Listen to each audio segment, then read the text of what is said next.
bunch of people there. Grant's there for that. P.T. Beauregard's there for that. I don't know if Lee's there. I think Lee's there too. They're all involved in the Mexico. Anyway, they take Mexico by 1848. Yeah, so it's been like. Well, what happened was that this structure was begun in the period of Grant died in 1885. Yeah, hi. What happened was that they had the funeral was on August 8th. Okay. Well, Of we're right in front 1885. of the steps still.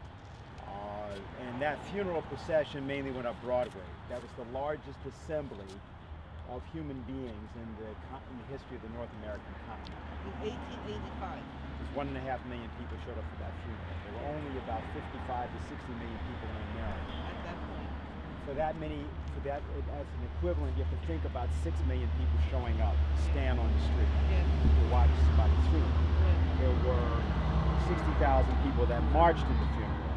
There'd be like 300,000 people marching in a funeral, just to have an idea about it. It took 5 hours for the funeral procession to go past any single point. More people visited this site until after the First World War than any other place in America. It's the same thing as what you would think about today as going to, not because of the same reason, the same way you think of something like Disney World. Right. That's how people thought about the presidency. Right. And what's important is that this is once again, an expression of what we keep referring to as the Manhattan Project. And Grant is in New York. And it's important to point this out because the idea of the presidency we're talking about is a completely different one than what other people describe. Right. I don't know that we have to necessarily just stand here. We should probably take people in and let them see it. But I guess just to say a couple of things, because there are benches, there's a few places. I don't want to have everybody just standing around. There are also people have been waiting for so long. But I'll just point out the following. The presidency we're talking about is the presidency of Alexander Hamilton, called the presidency of George Washington, and it is Washington's presidency. The two terms of Washington define the characteristic of the American presidency. What that is that it's a revolutionary presidency. The presidency of the United States was as revolutionary, and maybe more revolutionary, than the military campaign of the United States for freedom, because you had to secure freedom. And the person that understood how to do that was Alexander Hamilton. And Washington, of course, was not only important to that and instrumental to that. Hamilton had been an aide-de-camp to Washington. We've made a big point about the issue of slavery, and there's a lot of things we'll be able to say something about when we go in on that. That's very important when you're talking about Grant. And it's very important when you're talking about the American presidency. But before getting into more of that, the main point is that you have the Washington presidency, you have the Quincy Adams presidency, Quincy Adams being the person that defended the Amistad, the Africans that were being captured at that time, back in 1830, and he defended them in the famous trial. He was also the person that put in continuously, in the time he was in Congress, petitions for the abolition of slavery. Then you had the presidency of Lincoln. We don't have to talk about that, that's straightforward. Then you had the presidency of Grant. And the Grant, of course, and Sherman were the people that obliterated the South, as in obliterated the South. Something for which they have not been forgiven to this day. Then you had the presidency of Roosevelt, who was from New York City, of course. He was governor of New York, not from New York City. He was from Hyde Park, New York. Governor of New York first, and then president of the United States. And then you had the presidency of John Kennedy, who was able to win that presidency largely because of Eleanor Roosevelt. So when you look at the United States and you look at the issue, I'm not saying literally every good president came from New York or something. That's not the issue. But we can say that on the questions of the core ideas of what really formed the United States, what made the United States the United States, it's called the American system. It's the American system of economy. Abraham Lincoln said that he wanted to be the DeWitt Clinton of Illinois, DeWitt Clinton being the governor and mayor of New York City previously, who built the Erie Canal. Hamilton, of course, his father-in-law started the Erie Canal, Philip Schuyler. And Hamilton's 4 documents on economy established the American system.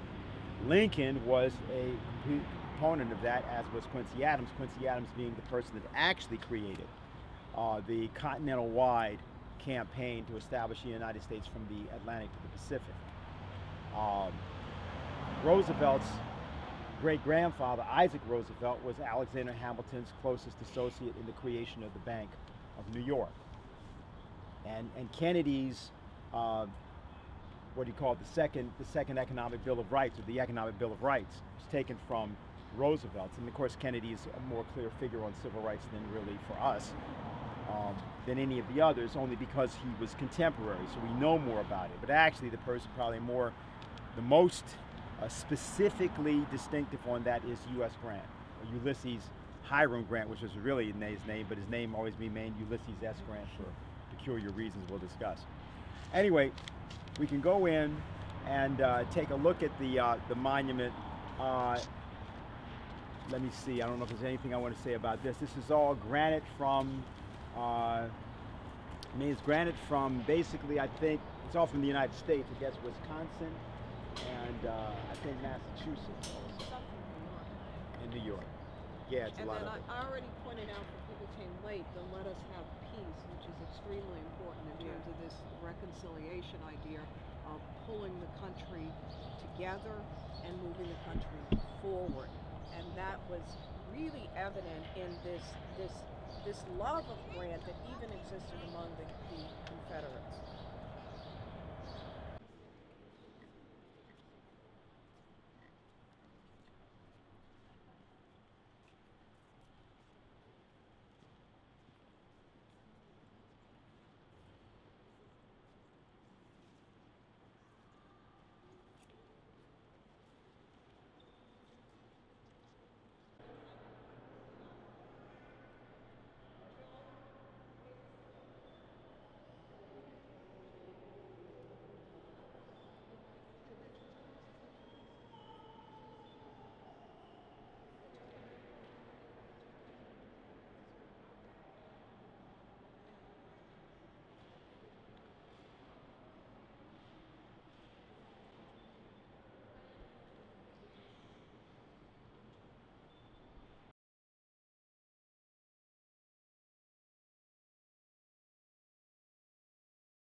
Go to what's called the Tomb of the Veterans, okay?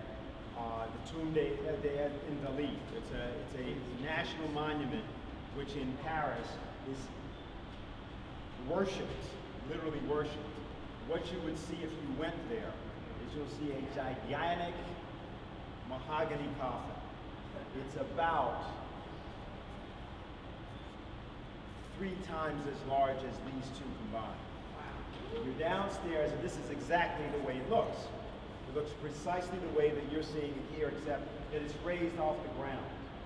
So when you're seeing it, you're sort of at eye level, and you would be looking at the base. Your eye level at the base, and then you would see Napoleon's tomb. Some of you know there's a famous song by Robert Schumann and Heinrich Heine called The True Grenadier, and it talks about the last 2 people that were left, 2 of the last soldiers left after Napoleon's failed attack on Moscow in 1812. What the song is about is how absolutely crazy Napoleon's soldiers were, how deeply fanatical they were, to the point that the one soldier says, listen, when I'm buried in my grave, bury me with my arms and my sword and my gun. And when the emperor rides over my dead body, I will get out of my grave and march behind him. Wow. Now, Grant detested Napoleon. For many reasons he detested Napoleon, but there's a few things to say about Grant so people are clear about it. Grant was what we would call today working class. His father, Jesse Grant, had been a tanner. He had very little education, but he was sort of self-taught. He got a lot of reading. He came from a family of 7. His father had been a military captain in the American Revolution. They had 7 kids. They came from originally, the Grant family came from Massachusetts, 1630. Mayflower, all that, but the main point was not Mayflower. The main point was that they came from Massachusetts, then came down through Connecticut, Pennsylvania, and into the Western Reserve, which is called Ohio. That's where they were from. And his father was one of the 7 kids, and when the mother died, the children were dispersed to a number of different families. The father was taken in by an Ohio Supreme Court justice. He was raised by him for a period of time. At the age of 21, he then went out on his own. And he worked for a while for a family called Brown, the Owen Brown family. And while he was working for that family, he stayed with them. And one of the people that he got to know, just interestingly, was their son, whose name was John Brown. And that is the same John Brown that does what's done in Harper's Ferry. So Jesse Grant liked John Brown, but thought he was a fanatic. He was an extremist, a fanatic, so forth and so on. But Jesse became an adherent of the abolitionist cause at that time. So later on, he became mayor of the town, Georgetown, Ohio, where the Grant family lived. And he was known as being a highly contentious figure whose idea of politics was completely different from most of the people in that area, because most people in that area were pro-slavery. But Jesse Grant was not. Ulysses, his son, had nothing to do with his father's politics, really, particularly. He wasn't even interested, you know, and he was just sort of, he was real good at things like breaking horses. He was great, he was an excellent horseback rider, and he was, you know, his father was the one that advocated that he go to West Point. Grant himself had no interest in going to West Point. Matter of fact, Grant opposed going to West Point, and his father made him go to West Point, where he graduated, I think, 21 out of 39 in the class. Robert E. Lee was first. There were other people in his class there, you know, Rosencrantz and so forth and so on. So it's just sort of, first of all, just important to kind of get a sense of Grant himself. Now, the reason that you're seeing these two here is because, as was already said, he didn't want to be buried at West Point if his wife couldn't be there with him. It wasn't entirely clear, at least according to Frank Scaturo, who you heard about before, whether that was absolutely true, but Grant didn't want to take any chances, and so he took up the offer by the mayor of New York City, Mayor William Graves, to be buried here. And he more or less decided that. It was decided by the family, really. Lee and Julia decided it. But Grant agreed to that on his deathbed during March, I think it was, March or April. It wasn't, yeah, March or April of 1885. He wasn't quite on his deathbed at that point. He didn't die until July. So anyway, the other thing that's important here is that this is the exact opposite of Napoleon, because his wife's buried here with him. If you know anything about Napoleon and his romantic dalliances, you may be following what I'm trying to tell you. So this monument and the creation of this entire monument is intended as a response, well, not response merely, but as a positive statement of what the Republican idea is. Now, otherwise, what they've got is they've got various generals. I'm not going to try to talk about the battles and this kind of stuff, because then we're just going to be standing around and be lecturing. What is that? You know, that's crazy. Here we have General Sherman, who's behind us. That's his most famous sidekick and ally. And they, of course, are hated desperately to this day by people in Atlanta and in Charlotte and in a lot of other places, because William Sherman had a map of who owned every plantation in Georgia and South Carolina, etc., and he made sure he burned down everything. Everything. Now remember that over 60% of the plantations of the South were owned by British landowners. That is, there were Southerners, white Southerners, who tilled the soil, and they were technically the people who owned them. But who actually owned the property title were British landowners. who were generally speaking operating through what was called the Brown Brothers Bank. The Brown Brothers Bank would later become what you would know as Brown Brother Harriman. Okay? But that hadn't happened yet because the Harrimans had not yet moved into the railway business because the Transcontinental Railroad hadn't yet begun to be built, so they couldn't start looting it until it had been started. So by that time, it was only Brown Brothers. So I wanted to only sort of say that much about this portion of where we are. There's a lot of things we can say about Grant's generalship and things like that, but I just stop there. If there's any questions about anything, we can take them now, or otherwise we'll move up to the upstairs, because I'm going to let people move around. I just got one comment. I have a girlfriend who still works for Brown Brothers Bank, and she just found out quite recently that they are being sued for reparations for slavery. Yeah. Yeah, she was telling me that. Okay, so I mean, otherwise they've had General George Thomas is down here. He was with Grant at the Battle of Chattanooga. I don't know who else. I don't actually know who General Ord is. I know he's a Union general. I don't know anything about him. Yes. The Russians, were they part of this? Well, the Russian, Tsar Alexander II was a supporter of the Union cause. He deployed the Navy, the Russian Navy, to New York and to San Francisco in 1862. And he did that for two reasons. The first is that the American ambassador to Russia was named Cassius Marcellus Clay, after whom the fighter was named. Cassius Marcellus Clay was an abolitionist from Kentucky. And he'd been down in Kentucky. He was just like Jesse Grant. You had these guys who basically their view was there's a United States, okay? And there ain't no thing about Southern and Northern and all that. We're one single union. Clay was a bellicose and pugnacious abolitionist who in the 1840s became famous because during one speech he gave when he was calling for slavery's abolition, somebody tried to shoot him. And they shot him, but the problem was that Clay wore a Bowie knife over his chest. And the assassin hit the case of the Bowie knife, and Clay then pulled out the knife, literally threw it and killed the guy. Wow. So that was our ambassador to Russia. Okay? That was our ambassador to Russia. So he was sending reports back to Lincoln about the Tsar Alexander's plan to free the serfs, which happened in 1862. There's many other things that happened because the Russians saw the Americans as their natural ally against the British naval power.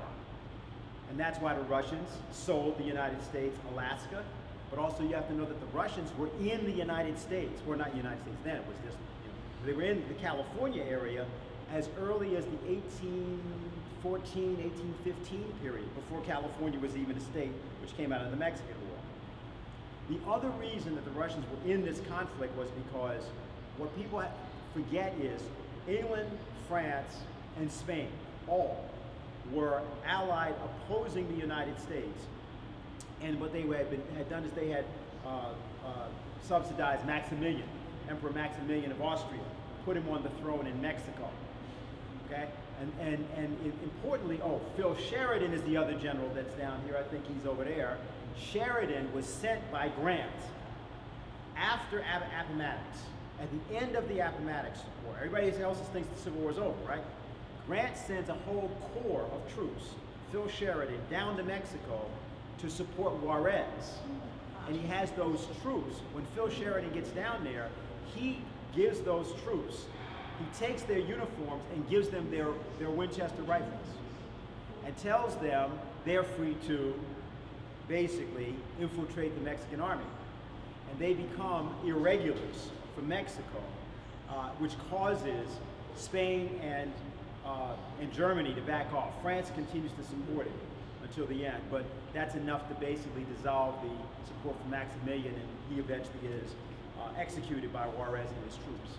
So just to have a sense of when we talk about Grant, Sherman, and these guys and their commitment, yes, it was an international conflict. The Tsar was involved. he would eventually be assassinated in 1881, at the same time that James Garfield, who is a veteran of the Civil War and is at Chattanooga, Grant, is assassinated. So anyway, that's the basic answer to that question. Yeah. That by the time that the original people died,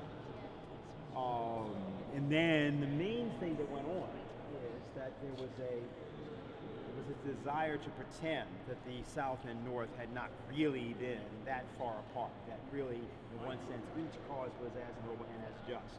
And that had begun, actually, by 1876, with the Hayes-Tilden business. For people that don't know, with the compromise and the withdrawal of federal troops from the South. Here we say a little bit about Grant and Reconstruction before we say, look at these murals. The murals are, by the way, so we look at them, that's the surrender at Appomattox. Okay?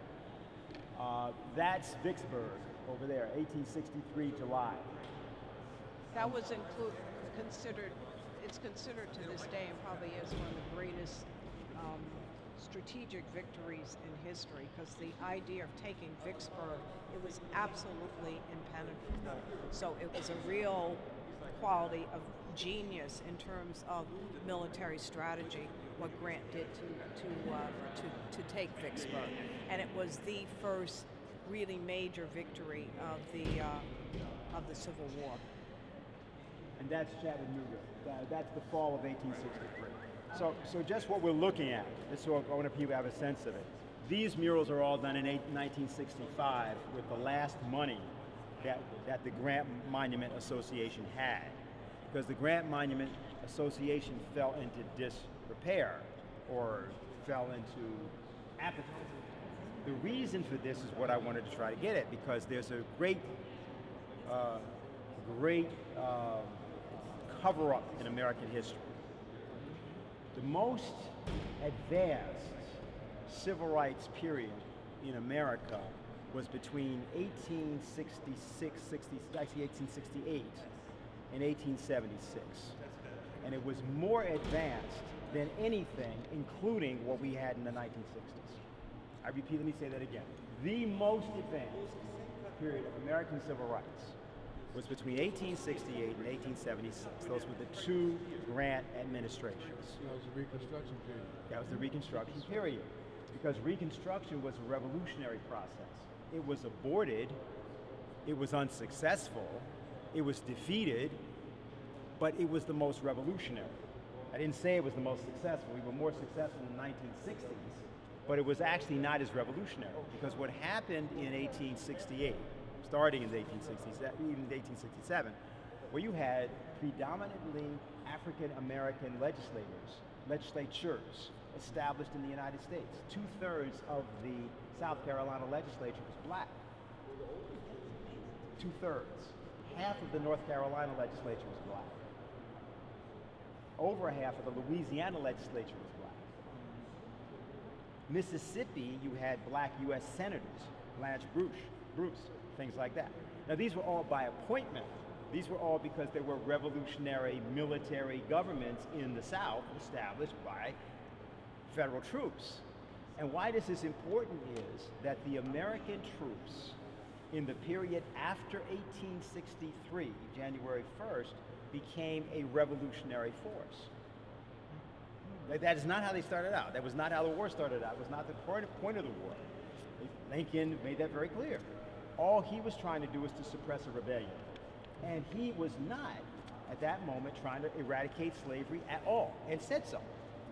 Say, look, if you guys rejoin, slavery's not abolished where you are. That's not what Lincoln was about. Not because he supported slavery, but because that's not what he was doing in the case of that rebellion of the states. Lincoln never regarded it as a civil war, even though he did use that term.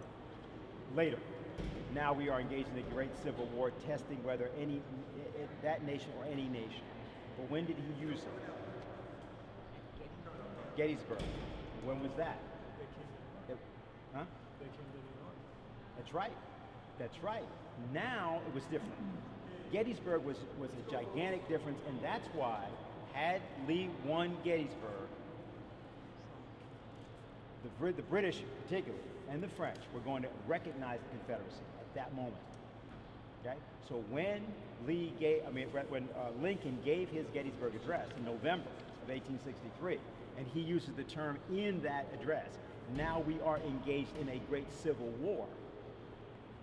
He is pointing out that, you know, there's a change. Now, he never saw it as more than a rebellion, and in the terms for peace, that's why he had unconditional terms, absolutely, and he would not negotiate with Davis and the others in any way. But the reason I'm pointing it out to you is because in 1868 through 76, we're not talking about who liked black people and who didn't.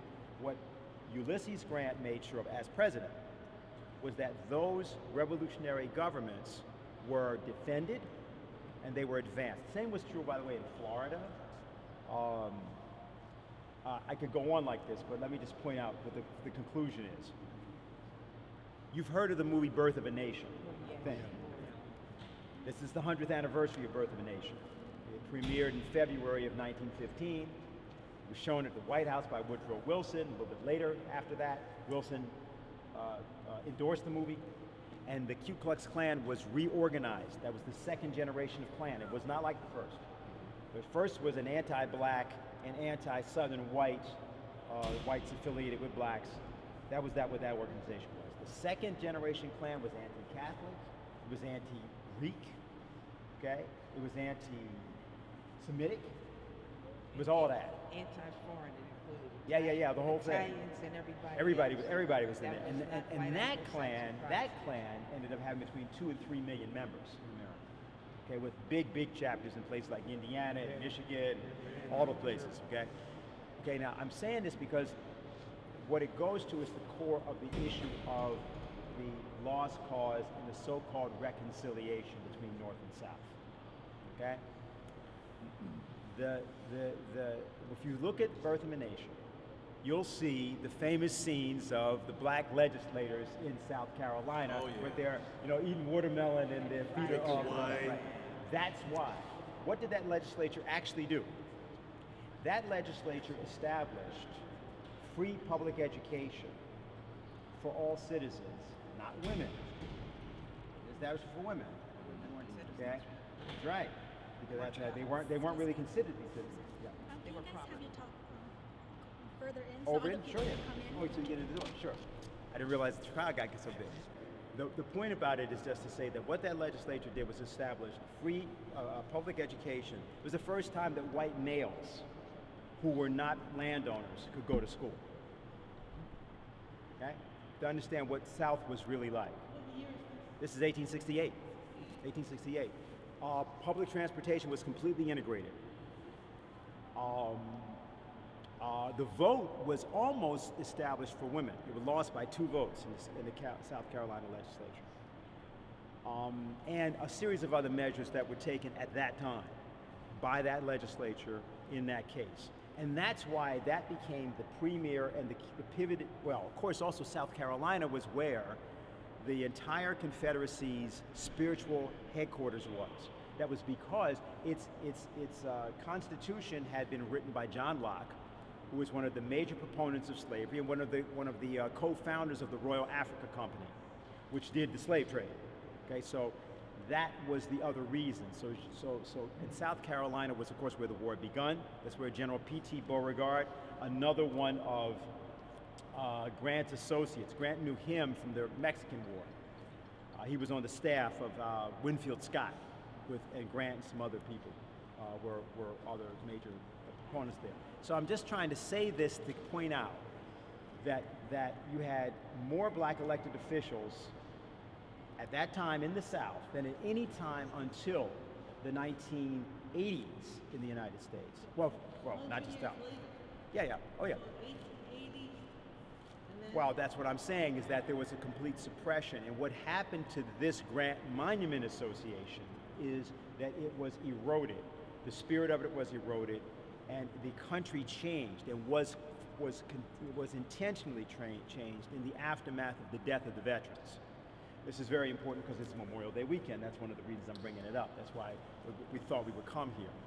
The first funeral was 1885. Well, that was the funeral. Then there was a second commemoration of Grant in 1897. That time, 1 million people came out to watch it. 50,000 people marched. And William McKinley, who was then president, gave the actual, it wasn't really a eulogy, of course, but it was more sort of the dedication of this location as being the place where the monument. They had laid in the cornerstone in 1892. Lynn mentioned the fundraising operation that was done for it. That was done by General Horace Porter, who's the guy that wrote this book, Campaigning for Grant. Porter was Grant's aide de camp, particularly when Grant was made the commander of all of the Union forces, and his rank was equivalent to that of George Washington. So Porter traveled with him, but Porter was the person that organized the 90-day fundraising campaign, which was when they raised almost that entire $600,000. And he had, it was all organized in New York. And it was basically, if you had a newspaper stand, if you had a grocery store, if you had a dry goods store, whatever you had to put up some sort of collection box, to get money for the Grant Monument. I'm going to just read a passage, this not about Grant, but sort of about the character of what this whole business meant. Because remember, when you say Grant, you're saying Lincoln. I mean, that's the important thing here. Lincoln was looking for a general who would fight, and it was Grant. I just want to read, this is from Lincoln at the front. This is page 219 in Porter. He says, and this is 1864, or like probably by now, almost early 1865. The camp of the colored troops of the 18th Corps was soon reached. This is now Lincoln is there, reviewing troops.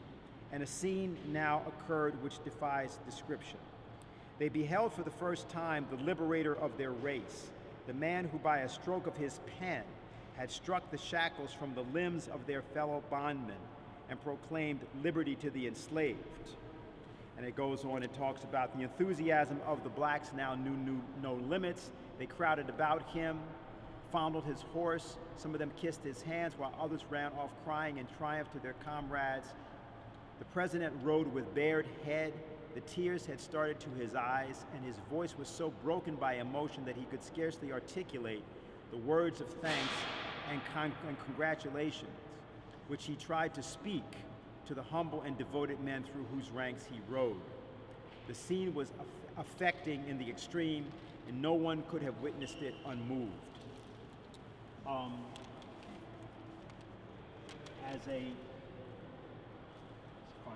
on, I got something from Frederick Douglass, which is a sort of a similar account. This is Douglass. Oh, that's Robert Gorshaw. Sorry. This is Douglass describing. Yeah, well, you may be able to. I just want to. Yeah, could you just take this from me? Just take that. Just looking for Fred Douglass's thing. Ah, yeah, there it is. Because the idea is just to have a sense of how people saw Lincoln. Okay, this is Douglass, writing in his Douglass's Monthly, August 1863. Whatever else may be said of President Lincoln, the most malignant copperhead in the country cannot reproach him with any undue solicitude for the lives and liberties of the brave black men who are now giving their arms and hearts to the support of his government. When a boy on a slave plantation, the saying was common: half a cent to kill a Negro and half a cent to bury him. The luxury of killing and burying could be enjoyed by the poorest members of Southern society, and no strong temptation was required to induce white men thus to kill and bury the black victims of their lust and cruelty. With a Bible and pulpit affirming that the Negro is accursed of God, it is not strange that men should curse him, and that all over the South there should be manifested for the life and liberty of this description of man the utterest indifference and contempt. Beat, shoot, hang, stab, kill, burn, and destroy the Negro was the cry of the crowd. Religion had cursed him and the law had enslaved him, and why may not the mob kill him? Such has been our national education on this subject, and thus it still has power over Mr. Lincoln seems evident from the fact that no measures have been openly taken yet by him to cause the laws of civilized warfare to be observed toward his colored soldiers. The slaughter of blacks taken as captives seems to affect him, but more than 6 months ago, Mr. Jefferson Davis told Mr. Lincoln and the world that he meant to treat blacks not as soldiers, but as felons. The threat was openly made, so forth and so on. So what he does, he describes here, this is now Douglas, describes how this process of making the soldiers had not stopped the problem of racism because the soldiers were seen as contraband. That's what they were called. They were not seen as people, but they were seen as contraband. So although Lincoln had made them soldiers, as far as the Confederates were concerned, no, this is just property. And this is just property you can talk and can shoot. And there were many things like the Fort Pillow Massacre and many other things that we won't go through right now about that. So I just wanted to indicate something about the character of the time and now come back to Grant. Now, Appomattox. Many people talk about, and I guess Lynn, you said when you were here with Frank Scaturo, you said something about that portrayal. Why don't you say what you said at that time, because it might. What happens if you... Can you speak up a little bit? I know you can. If people have seen depictions, pictures, paintings or drawings of the surrender at Appomattox, generally Lee is portrayed as looking very, very grand. I mean, he actually looks like he's the victor, and Grant is surrendering. Now, it is true that Lee came to Appomattox with a brand new suit, with a perfectly polished sword that had been given to him, and so forth and so on.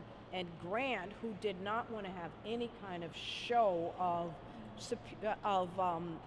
gloating really over the Confederate Army, because his whole idea is, okay, you've lost, now we're welcoming you back into joining the Union, right? We have no more disunion. But normally this is portrayed where Grant looks like, you know, a bum, and Lee looks great. In this, you have something very different, which is you have Grant, who's actually shorter than Lee, but Lee has his head bowed, and it's more in keeping with the actual truth of what the scene is. But this particular portrayal in this way, which is a truthful portrayal, is extremely unusual in the literature of this scene. And I think generally the way that Grant's entire reputation has been sullied is exactly what we're talking about now with Bob Ingram's article and what Lynn has been emphasizing in terms of the predominance of the lost cause Confederate tradition, which has affected every aspect in ways that people are not even familiar. I mean, just the idea that us here, and I mean everybody here is fairly politically astute, but generally the literature, the truth about, I mean, why is Grant not known? Why is this history not known? And it's because of the predominance of this Confederate tradition, this lost cause tradition. Okay, so we can move into the rooms Yeah, and then maybe take well, we're going to go to, on either side. What Grant did was he, which was I think with Admiral Porter. I think Admiral Porter was the one that worked with him on this. And what they did was they managed to get some ships down past Vicksburg. He went down to around Natchez, Mississippi. Okay, got out of the ships. Yeah.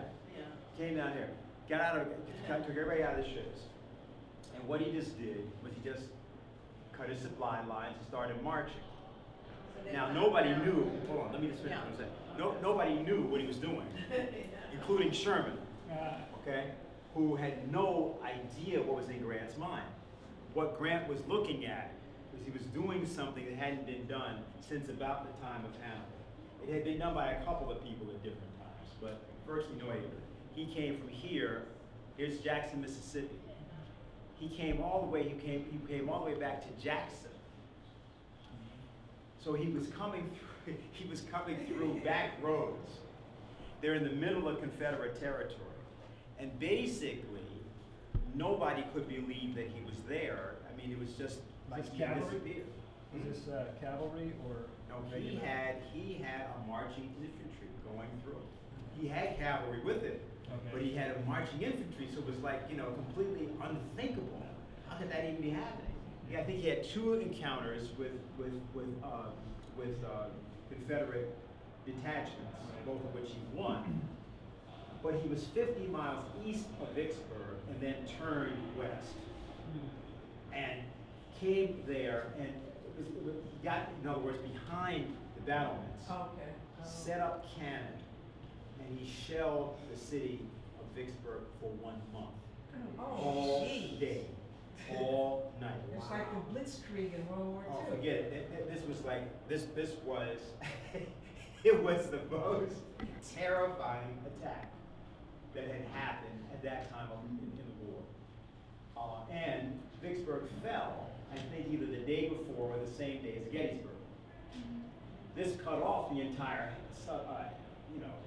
western front of the Confederacy.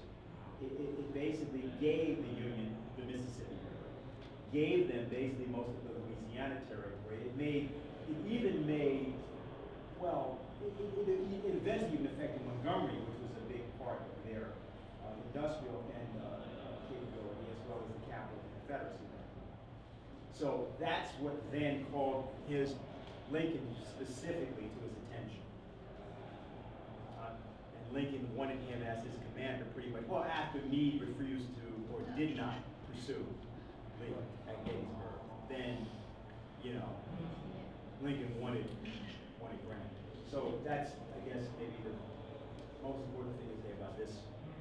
But that's what made it such an extraordinary battle. It was after that.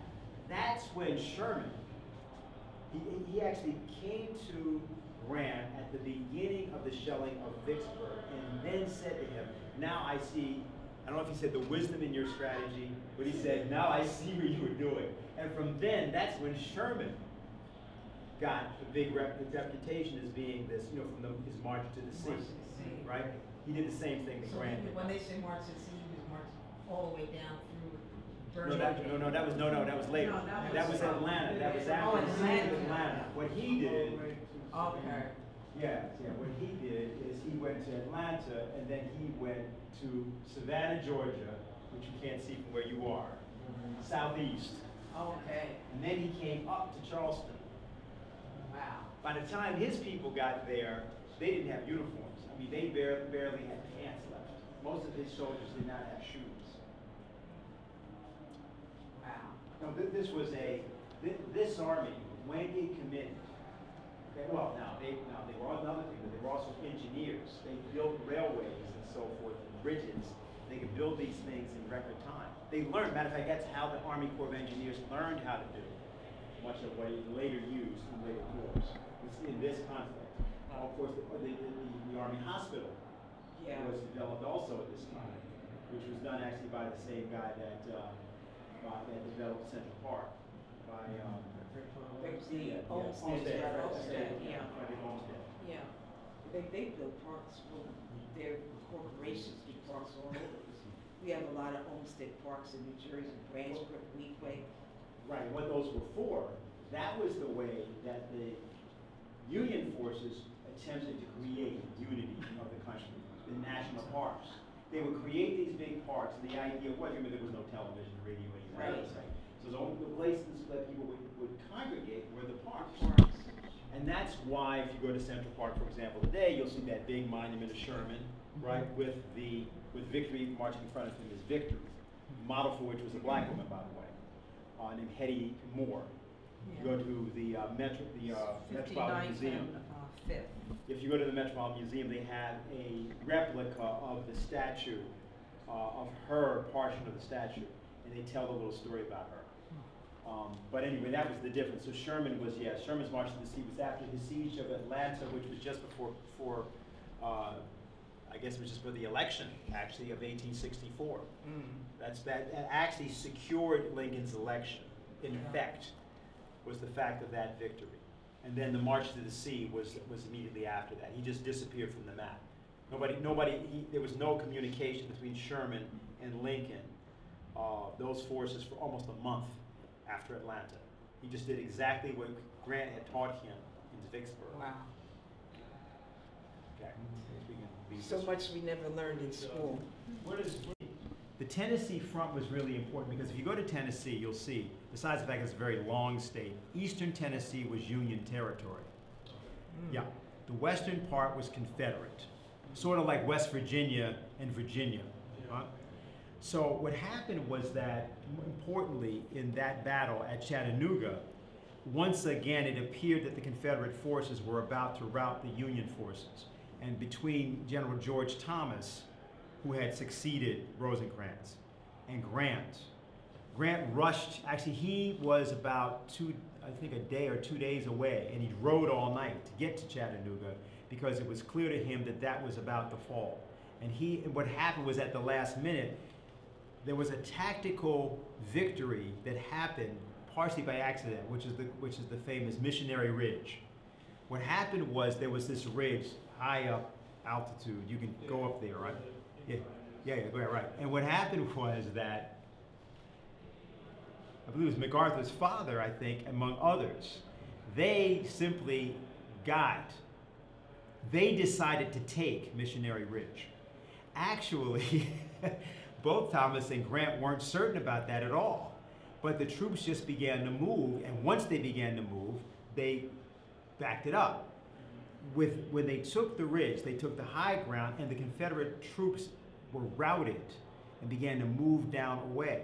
So what's interesting about the Chattanooga thing, which is the fall of '63, is that, as Grant once said about another battle, it was in Tennessee, I can't remember where it was, that if you kept fighting, and this was the most important lesson he said he had learned, I can't remember this other battle, it was one where he was terrified, it was in 1862, where was that? Shiloh.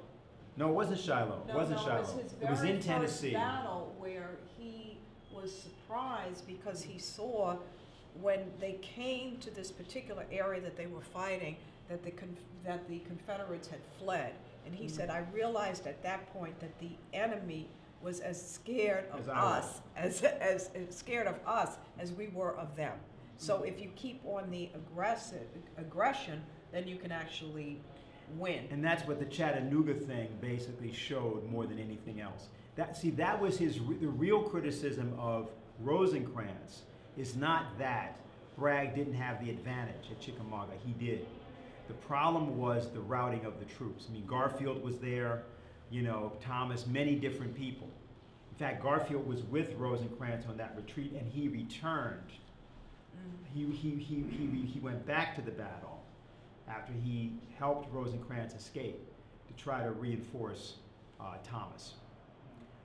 So anyway, that's what I can say I know about it. It's most I know.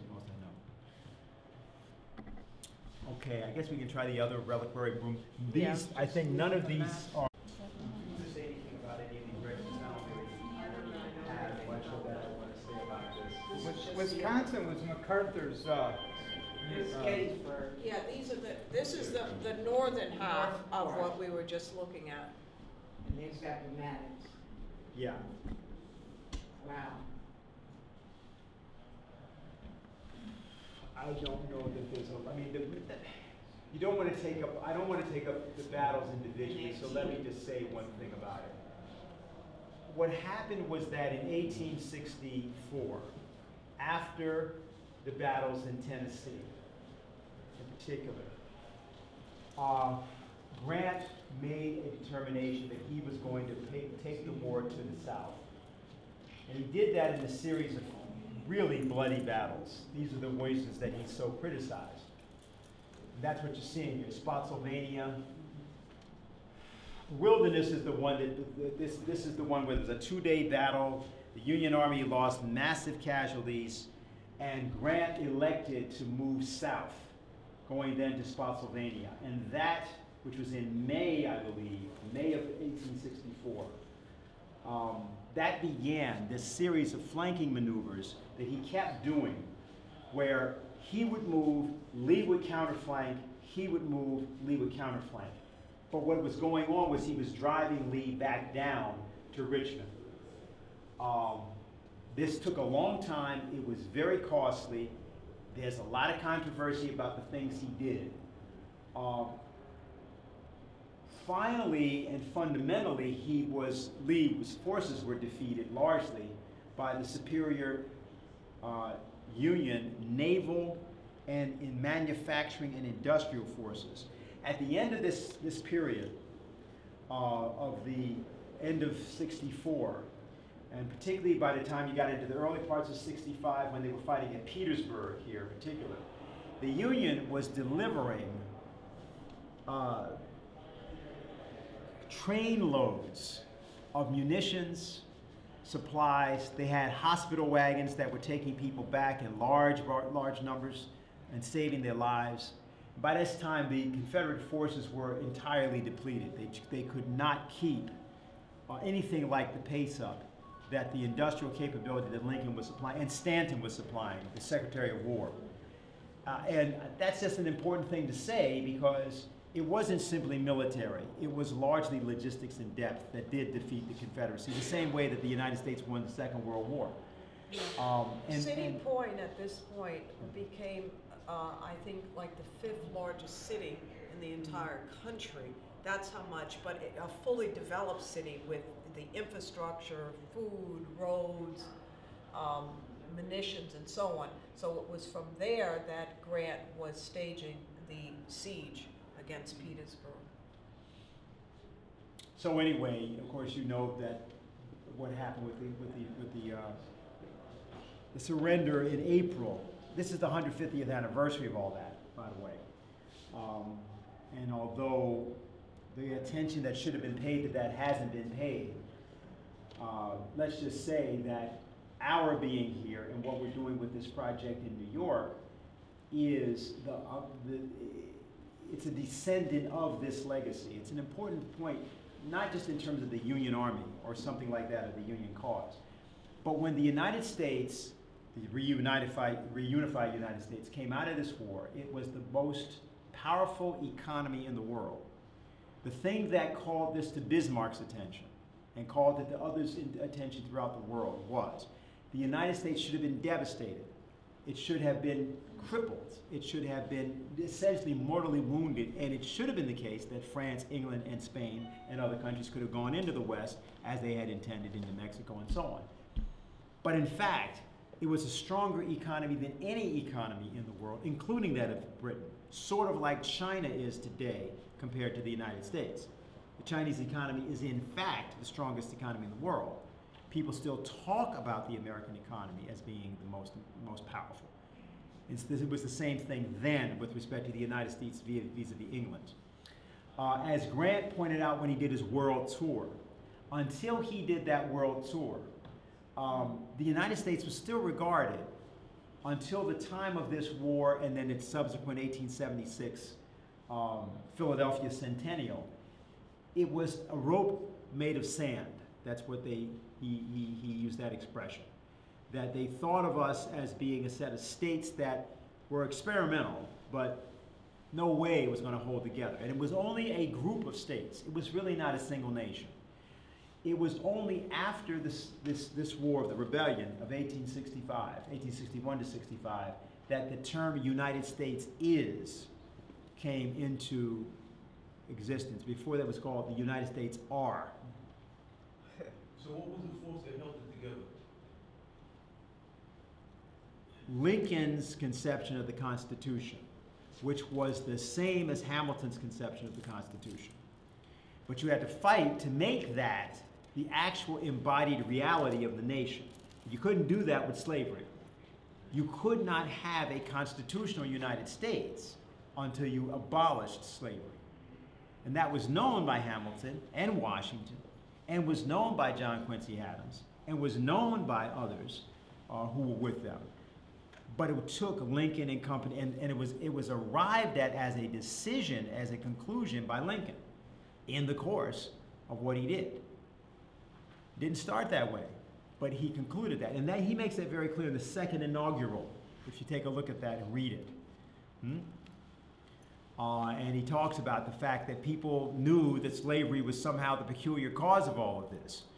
But the idea that it could be abolished before the conflict would stop, no one calculated. Nobody calculated the cost of the conflict, the brutality of it, or the astounding conclusion, as he put it.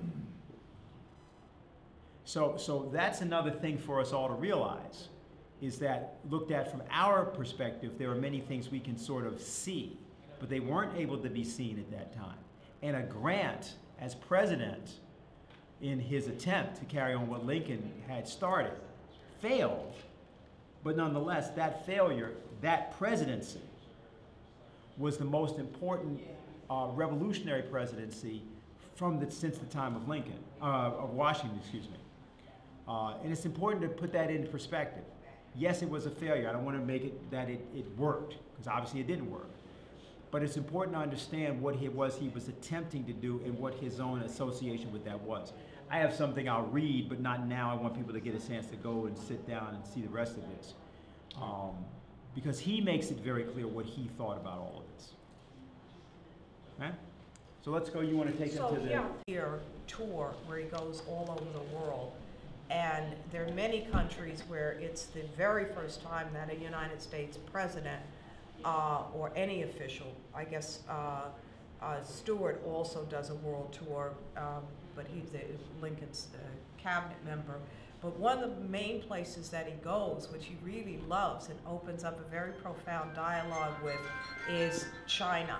So what we're going to do now is we're going to go around the back, and he becomes very close friends with Li Hu Cheng, who is the Chinese viceroy. And the Chinese always plan to come to the United States and replicate this and go on a tour with Grant of the entire United States. And unfortunately, when the Chinese viceroy is scheduled to come here, Grant dies. So when they come later, and they actually bring a beautiful, I'm not sure if it's well, we'll see it. It's a special Chinese tree, which is planted out back with a plaque from the Chinese. So we'll go see that. As we walk around, you'll also see part of, again, this desecration of the tomb.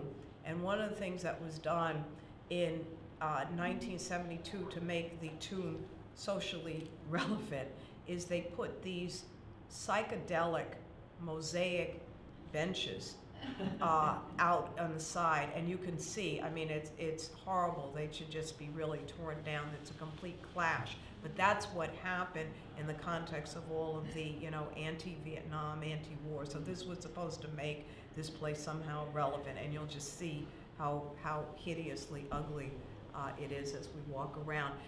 Once we go to the Chinese tomb, just so people have a sense of what we're going to do, we're then going to go across the street where they have a film, and they also have it's like a little a bookshop and so on, where you can pick up materials there if you're interested. All of this part of it all be over. So this is from his personal memoirs, from the conclusion. He says, "The cause of the Great War of the Rebellion against the United States will have to be attributed to slavery. For some years before the war began, it was a trite saying among some politicians that, quote, a state half slave and half free cannot exist. No, end quote. All must become slave or all free, or the state will go down. I took no part myself in any such view of the case at the time. But since the war is over, reviewing the whole question, I have come to the conclusion that the saying is quite true." Okay? And that's what happened. That's what I mean by the revolutionary nature of the Union cause. It revolutionized their understanding of the United States. So the war was a difficult, bloody, but crucial experiment in the American Constitution, which was successful. Okay. Great.